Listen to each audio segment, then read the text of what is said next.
MykroWaveTV. With this skill expansion, Caribbean Cement is decisively addressing that problem by increasing and stabilizing clinker production at the Rockfort facility. We are not only meeting local demand, we are building Jamaica's industrial base.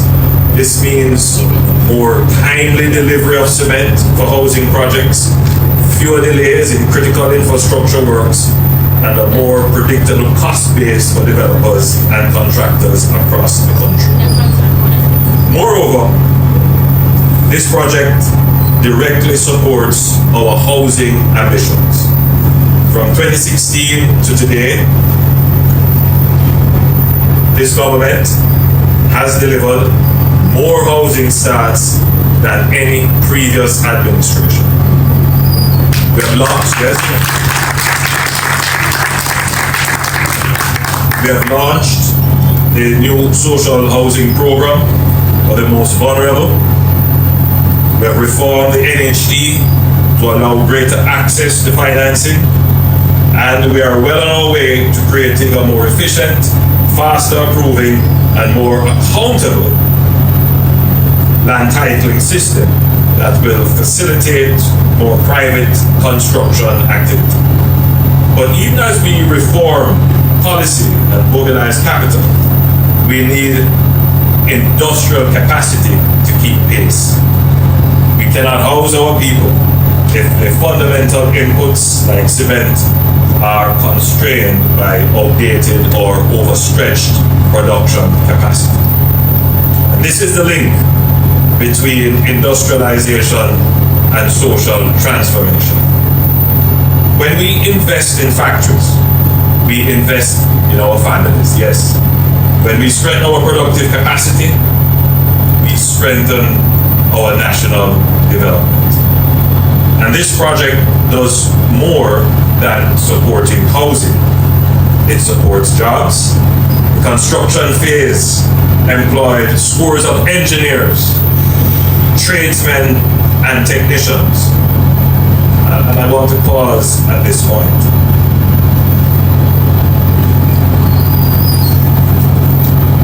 When the bauxite industry was established in Jamaica, going almost 70 years, the benefit was not only the value of the exported bauxite. The value was the creation of an engineering class, which is so critical to any form of development. I use the term engineer as an umbrella term. It was the creation of a STEM class: science, technology, engineering, and mathematics. The development of these skills in the society for its future development is indispensable. And as I survey the audience, I'm seeing the STEM class in our country. Unfortunately, the historical development of our education system is to place, greater emphasis on certain other streams of education. And while that has helped us and has developed a very powerful creative class of Jamaicans, we have to have a balanced development. We have to develop on all streams. And so when our industrial base died, we lost our STEM class. And it is becoming now a great difficulty for us to rebuild our industrial base, our manufacturing base, but more so in the information age, to rebuild our tech age, our tech class, people who will become our data engineers and our data scientists, people who are programmers and data engineers, the people who will bring us into the artificial intelligence and cyber age. that is where we must focus our effort. So I'm happy to see that Carib Cement is doing well, and it is expanding and investing, because the investment is not only in the kiln, it is in the engineers and the technical staff that manages these things. Because once you invest in your STEM class, whether it is in Carib Cement or in the bauxite company or in the logistics or in the BPOs or in the knowledge processing centers that we intend to attract, what we are developing is a capability that is more, I'm gonna draw a parallel. We're building a capability that is more valuable than oil. The minister said something which we should not take for granted. If you go to Guyana, you're going to see the Guyanese economy moving very rapidly, and they are building. So they are literally rebuilding their built environment with new building, new roads, airports, ports, all kinds of things. And the allusion to cranes, cranes are the symbol of development. You're seeing the same thing happen in Jamaica. Maybe not as grand and rapid a scale, but it's happening here as well. What is the difference? Guyana has discovered oil. So the development in Guyana is resource driven. It's driven by a natural resource, oil. Take away the oil, and you wouldn't have the engine on board. What is driving the development here? Did we discover oil? What is driving the demand for cement? What is driving the demand for more housing? What's driving the demand for more roads? What's driving the demand for more ports to be built? What's driving the demand here? What is it that is our engine of growth?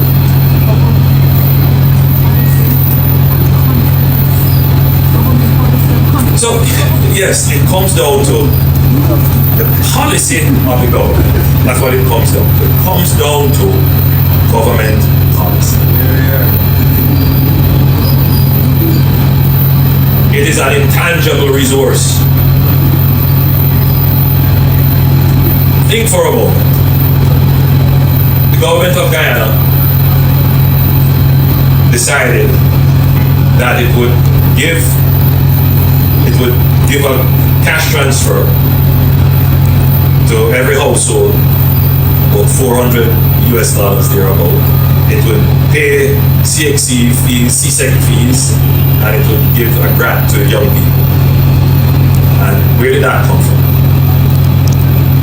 It came from the oil revenues. The oil revenues. The government of Jamaica decided that we will give a reverse tax credit, that we would cut the GCT on electricity to give back, and that recently we announced a solidarity program, a $1 billion give back to persons who were not captured in any of the social safety net programs. And where did that resource come from? That is the dividends from good management of the economy.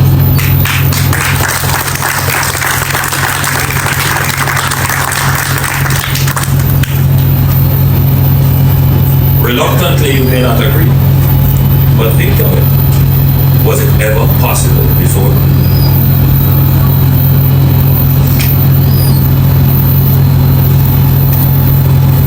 Promises were made to take GCT of electricity.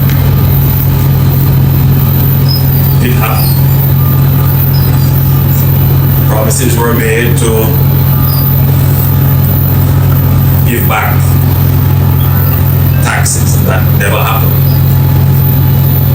only happen because government matters. There's a point that I have to drive home at every event, because sometimes we can take government for granted. Government matters. So the analogy which I'm drawing between Guyana and Jamaica, with the ability to take care of its citizens, good government and good governance is a resource that is equivalent to a natural resource like oil.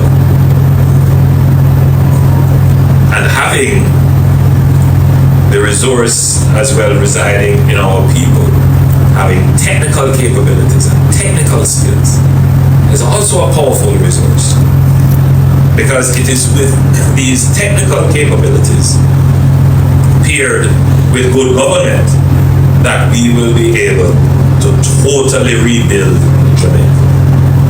We could not rebuild this plant without the good policies that gave confidence to the investors to put down $7 billion Jamaican dollars, and we could not rebuild this plant without the local, and we would have brought in some overseas technical expertise, but without the core local expertise to operate this plant and make sure that this plant is the Premier League winner heading towards the championship. Yeah, sure. Right? Good. So the two things are critical. Good government and a strong, well-trained, technically capable labor force. And I'm here feeling very happy that we have this emerging in our society. And I've been breaking ground, commissioning, opening, doing all kinds of things. Almost every day I'm doing something of that nature. And it shows you that the pace of Jamaica's rebirth is expanding and expanding rapidly. It is important that we appreciate, I just reflect, if you could replay the clip of James Bond, which I'm not asking you to do, something struck me immediately as I saw it. So that would have been in the 1950s, maybe early 60s. Not to know, the 60s. And you would have seen the scene of the plant and the driving on that roadway and looking at the harbor. Not much has changed. You could still identify exactly where this was. Not much has changed.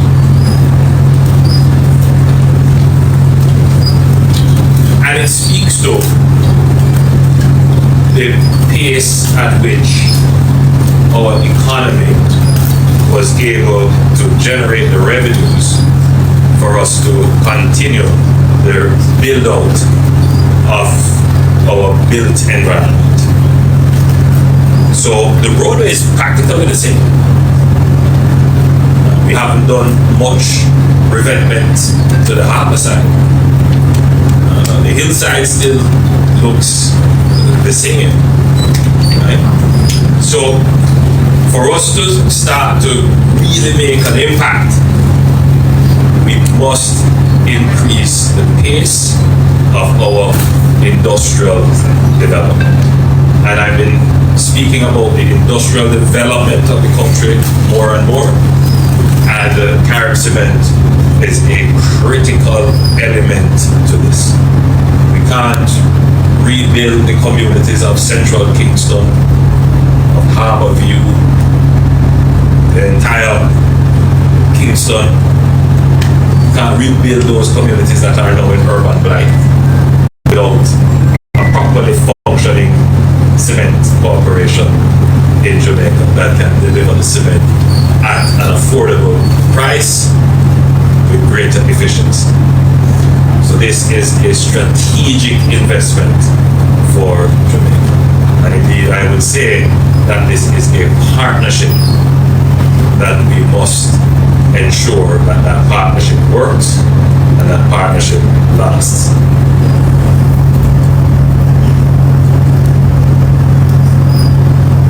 I want to spend a little bit of time to talk about exporting. As Minister Hill has pointed out, recently I heard a report that our exports fell in February. For Jamaica to become a true industrialized power, we have to figure out the energy situation. That's a real challenge for us, expanding our manufacturing base.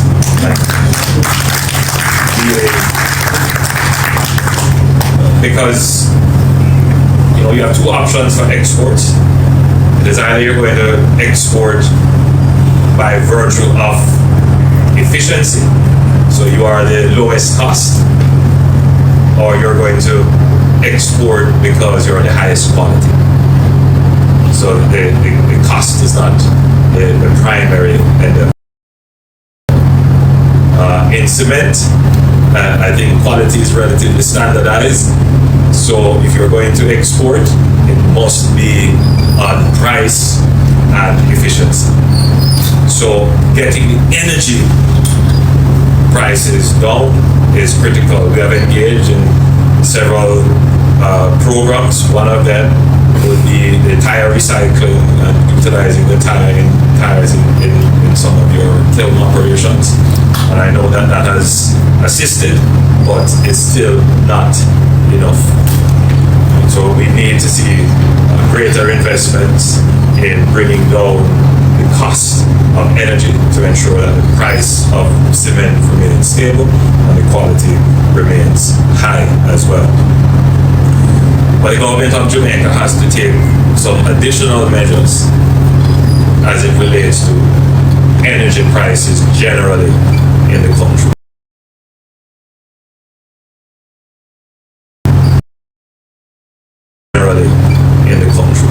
Energy way too high. We have taken a set of measures on the demand side. We have reduced the GCT on electricity, as I've said.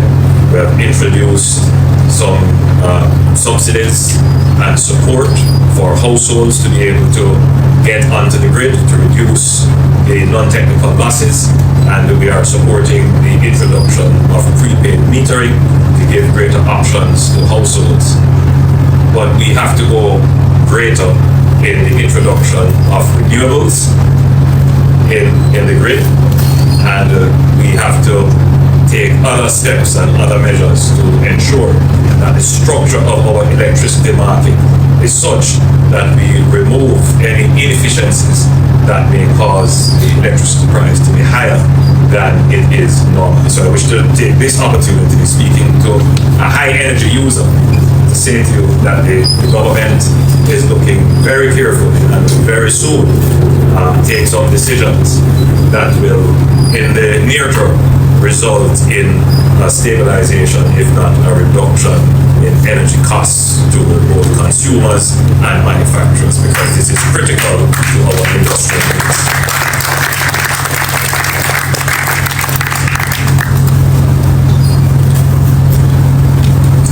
So I also want to say a word to the wider private sector. Government has created the space, and now we ask the private sector to step forward boldly. Invest in your plant, upgrade your facilities, train your workers, expand your exports. And a day or so ago, 2 days ago, I was the guest speaker at the reopening of old textile mill that was closed for decades. A plant that was built in the 50s, closed for decades. The Aragonabo plant, some of you may know it. I certainly knew it because I passed it on a regular basis because I used to live in Spanish Town. But that plant was the lifeblood, the center of the economy of Spanish Town for many years.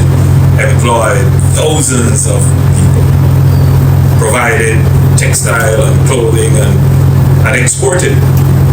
But of course, you know the history of our economic decline, and that plant was closed. I was very happy to see that plant reopen, where private sector persons took a risk, spent inevitably they would spend about 50 million US when it is all complete to reopen and revitalize that 15-acre plant. It is going to be a special economic zone, and it is a special economic zone, and it will have capacity to house not just logistics and warehousing, BPOs as well, but there will be some facilitation for manufacturing to happen in that area. And again, why is it happening now? It's not because Jamaica discovered oil. It's because good government policies made the investment possible.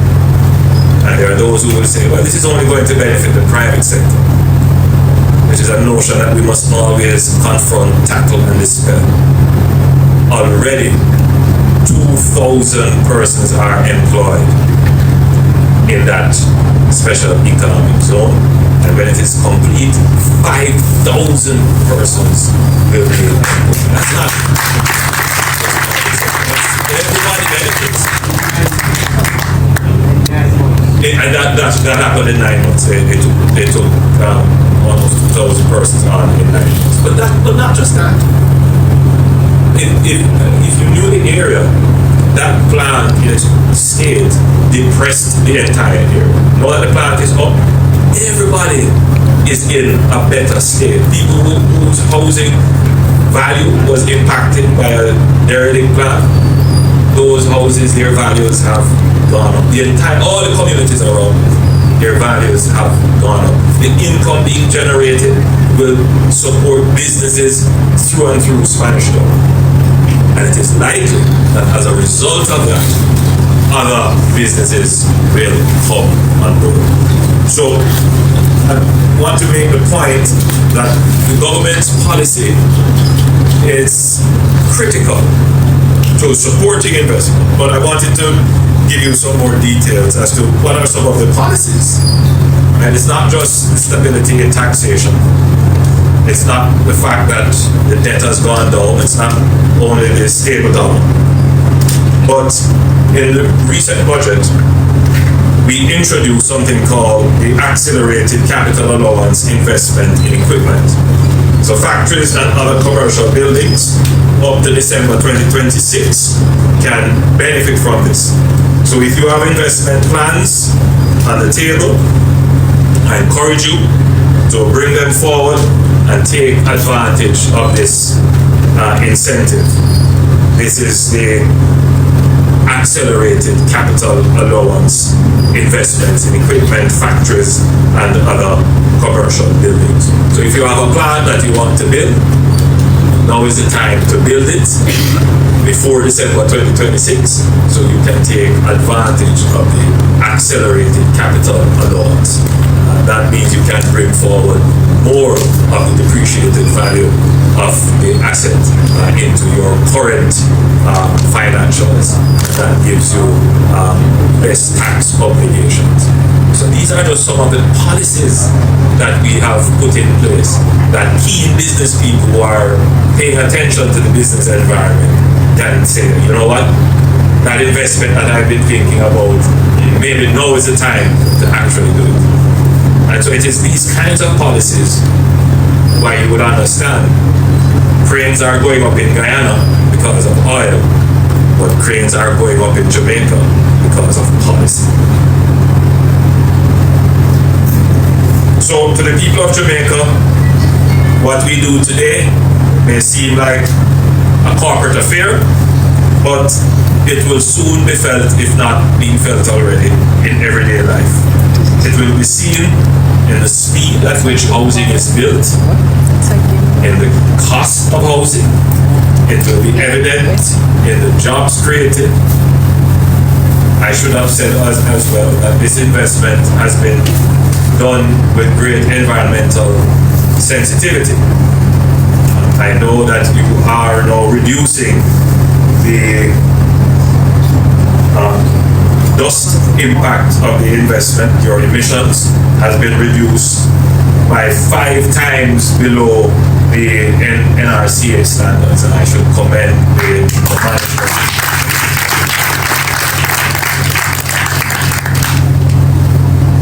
But what we're doing here is also felt in the confidence of business and consumers. And this is how we're going to rebuild Jamaica.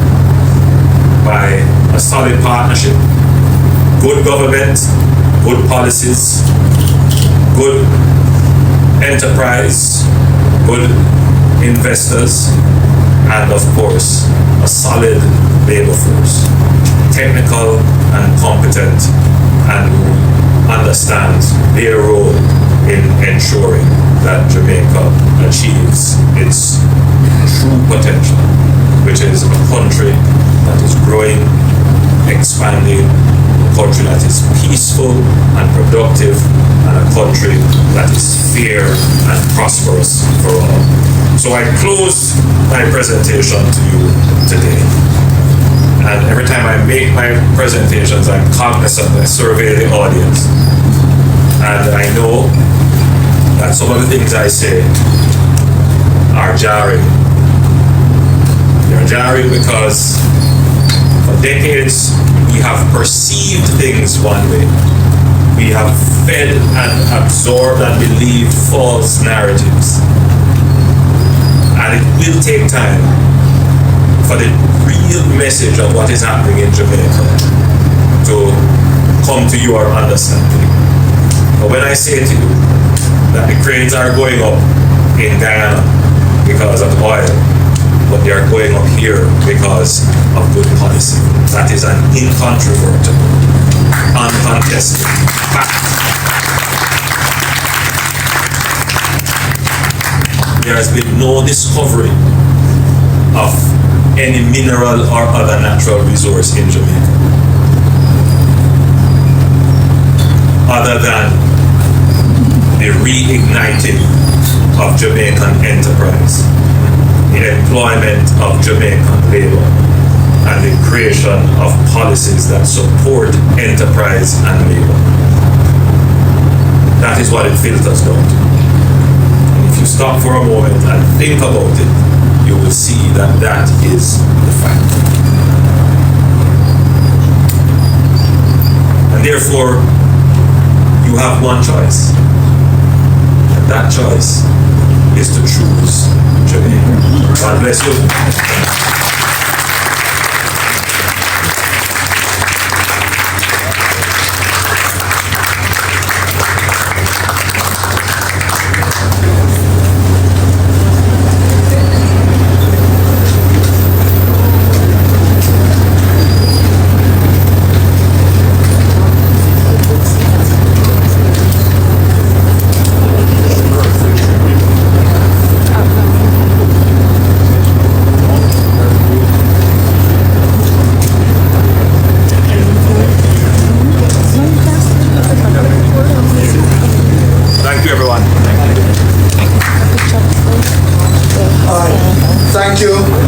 For those remarks. We certainly take the charges into consideration that you have given us here today.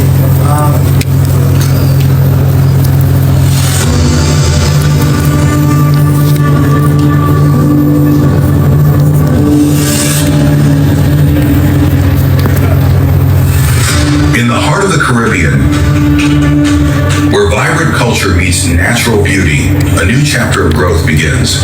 At Carib Cement, we are expanding our capacity to build a stronger Jamaica. An investment for today, for the future.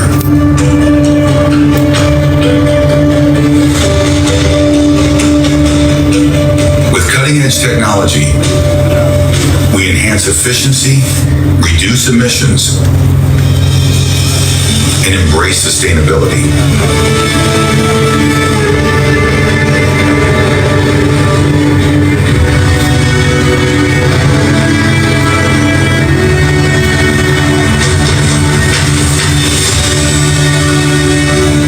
Behind every milestone, there is pride, skill, and the spirit of our Jamaican people.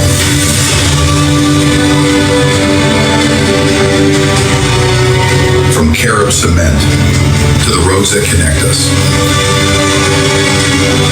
every bag of cement fuels progress across Jamaica. We are Carib Cement.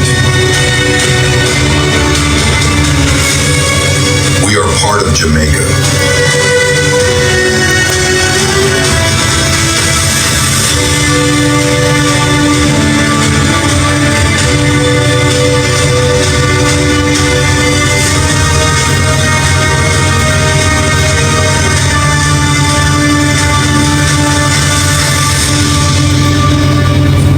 Together, building a better future.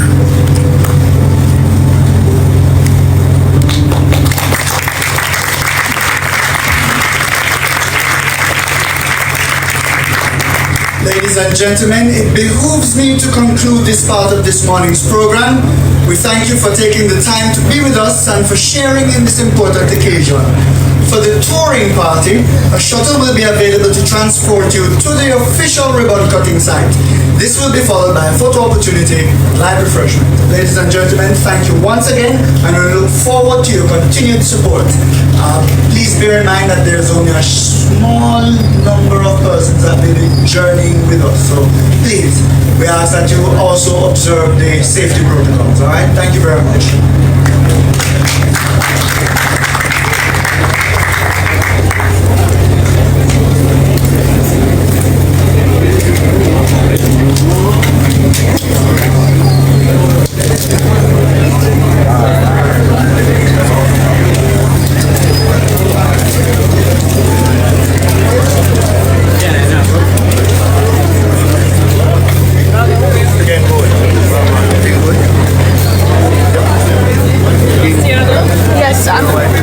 Yes, I'm coming. Where for you? Ish. Oh, yeah, one time. Yeah.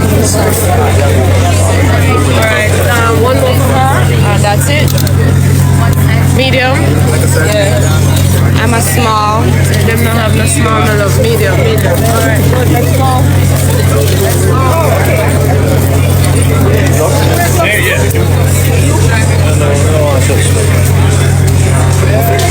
All this for me?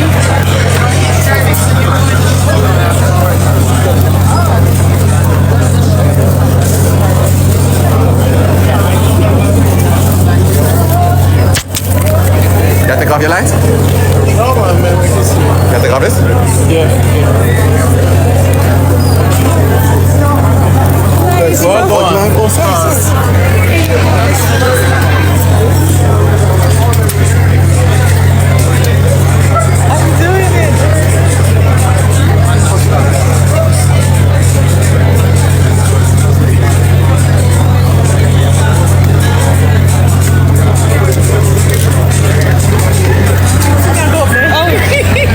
By all means.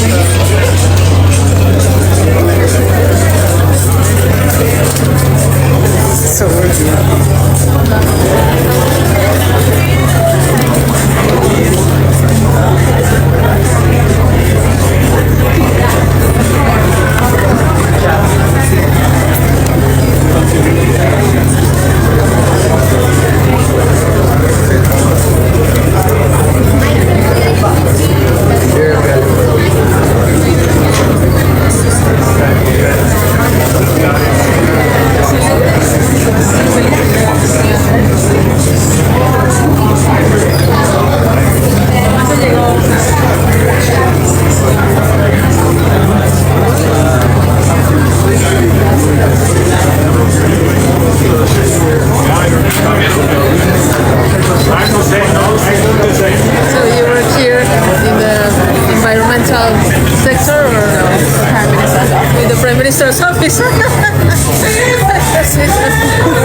Alright, hold on, chat. Come on, everybody. 1 second, don't move. Go back. Keep going back. Alright, after 3. No, not yet. They're not ready. Ready? No. Come on this side. 1, 2, 3. Hey! Alright. Don't worry about it. I can set up very strong signal. We're also going to unveil the signage now. So let us recess that area, please.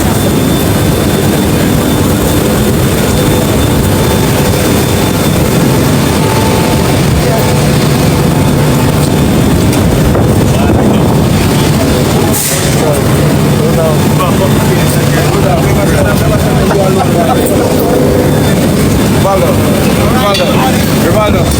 If you don't talk to me now, not here now. Sorry. If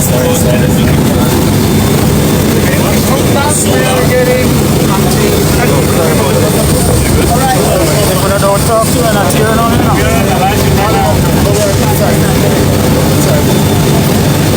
Alright, so we're gonna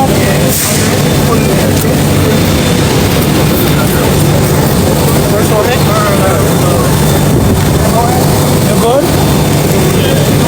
Show him the side of it. Alright, after 3, 1, 2, 3. Woo!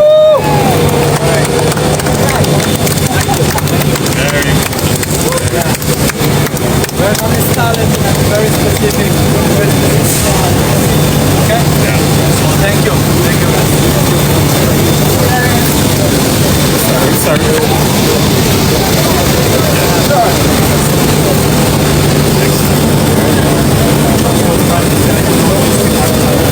Yes, I'm gonna do.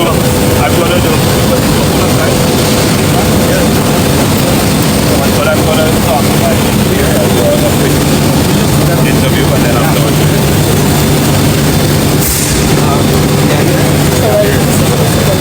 So we're gonna do.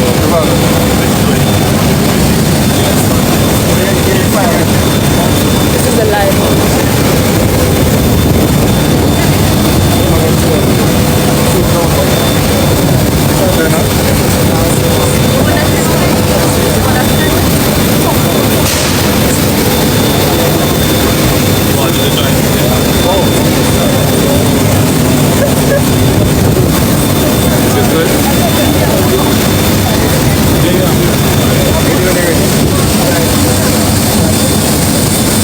Carib cement is a household name.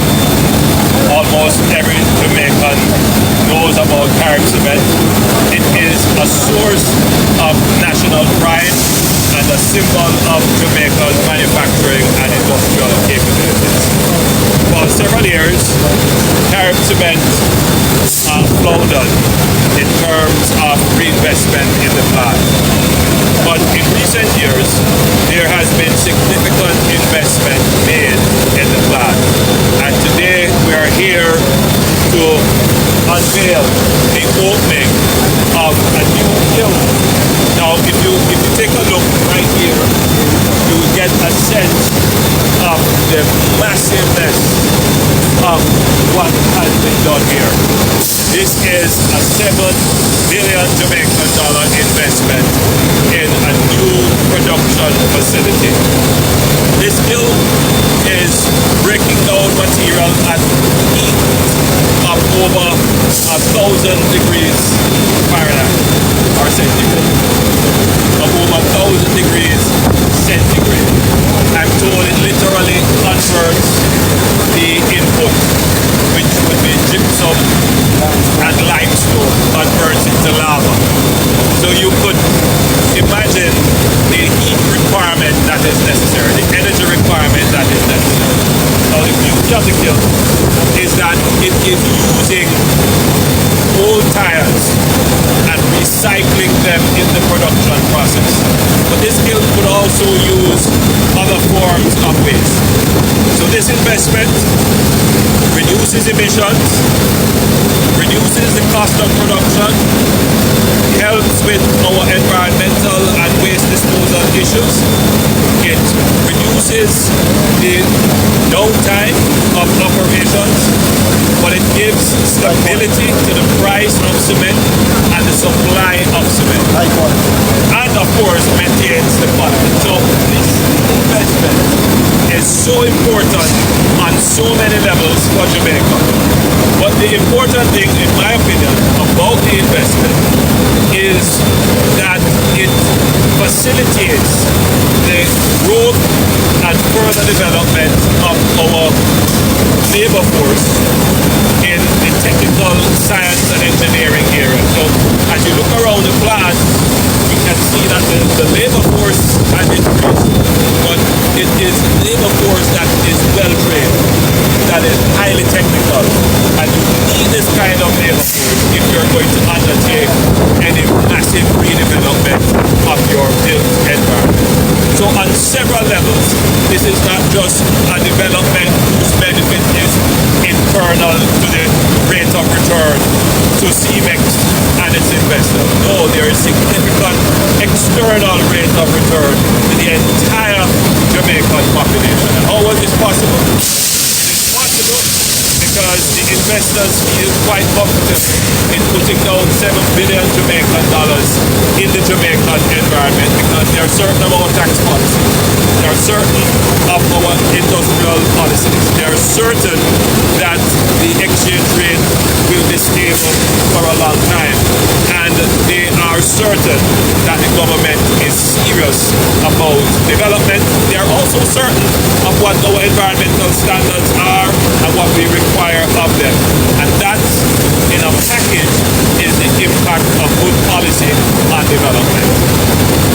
Industry by industry, business by business, we are developing Jamaica. And I always encourage choose Jamaica.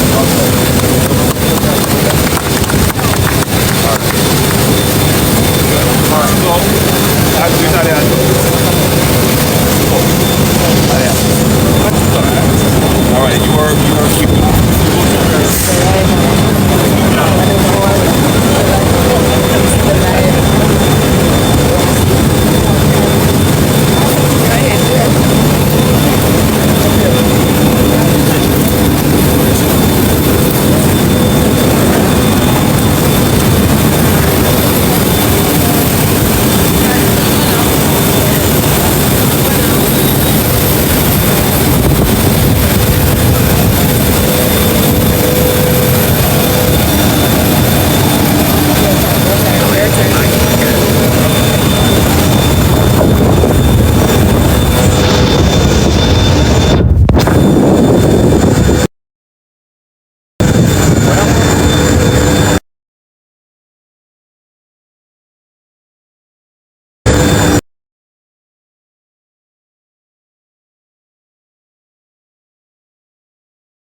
psyche about our manufacturing and industrial capability.